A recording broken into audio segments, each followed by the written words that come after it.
আন্দোলনের যে ডাক দিয়েছে, শিক্ষার্থীরা কিন্তু শিববাড়ি মোড়ে চলে এসেছে এবং তাদের যে আন্দোলন, সেই অসহযোগ আন্দোলনের যে ডাক, সেই ডাক কিন্তু তারা সফল করার জন্য কিন্তু আমরা যেটি দেখছি যে বিভিন্ন শিক্ষা প্রতিষ্ঠান থেকে শিক্ষার্থীরা কিন্তু ইতিমধ্যে চলে এসেছেন এবং তারা খুলনা শিববাড়ির মোড়টি কিন্তু ইতিমধ্যে ব্লক করে রেখেছেন এবং প্রচুর পরিমাণে আমরা দেখছি যে ছাত্রীরা কিন্তু জড়ো হয়েছে। বিভিন্ন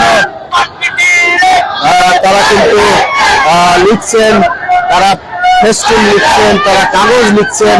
বিভিন্ন দাবি নিয়ে কিন্তু তারা লিখছেন ছাত্রীরা এবং শিক্ষার্থীরা। যেটি বলছিলাম যে শিক্ষার্থীদের যে দাবি, তারা বিভিন্ন